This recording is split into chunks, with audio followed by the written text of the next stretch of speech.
Okay, we are in chapter 49 of Genesis. I'm reading from the New King James version, and Jacob knows he's dying. He had blessed Joseph's sons, and let's see what happens here. This verse is kind of written as poetry, so let's see what he has to say. Jacob called his sons and said, "Gather together that I may tell you what shall befall you in the last days. Gather together and hear, you sons of Jacob, and listen to Israel your father. Reuben, you are my firstborn, my might and the beginning of my strength, the excellency of dignity and excellency of power. Unstable as water, you shall not excel. Because you went up to your father's bed, then you defiled it. He went up to my couch." That doesn't sound too good, but let's see what else happens. "Simeon and Levi are brothers. Instruments of cruelty are in their dwelling place.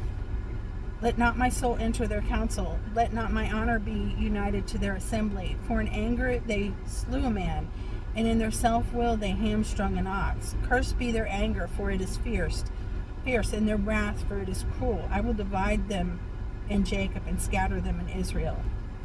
Judah, you are he whom your brothers shall praise. Your hand shall be on the neck of your enemies. Your father's children shall bow down before you. Judah is a lion's whelp. From the prey, my son, you have gone up. He bows down, he lies down as a lion, and as a lion who shall rouse him? The scepter shall not depart from Judah, nor a lawgiver from between his feet, until Shiloh comes, and to him shall be the obedience of the people, binding his donkey to the vine, and his donkey's colt to the choice vine.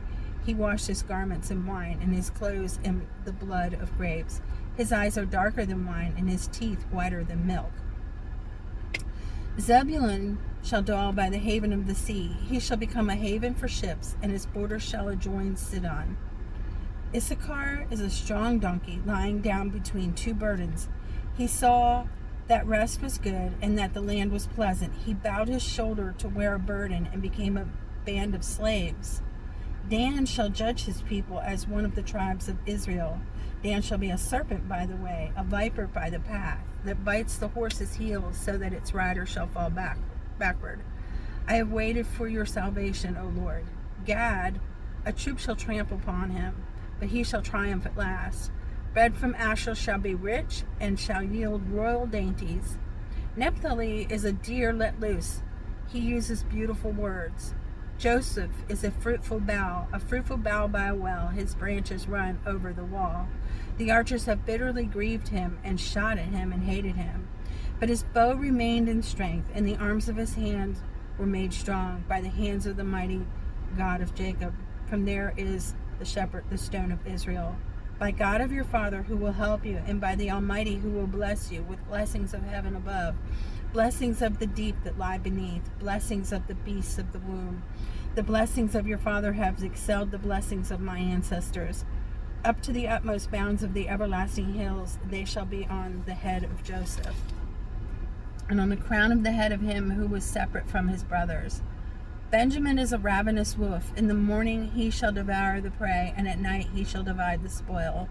All these are the 12 tribes of Israel, and this is what their father spoke to them, and he blessed them. He blessed each one according to his own blessing. Then he charged them and said to them, I am to be gathered to my people. Bury me with my fathers in the cave that is in the field of Ephron the Hittite, in the cave that is in the field of Machpelah, which is before Mamre, in the land of Canaan, which Abraham bought with the field of Ephron the Hittite as a possession for burial place. There they buried Abraham and Sarah his wife. There they buried Isaac and Rebekah his wife, and there I buried Leah. The field and the cave that is there were purchased from the sons of Heth. And when Jacob had finished commanding his sons, he drew his feet up into the bed and breathed his last, and was gathered to his people.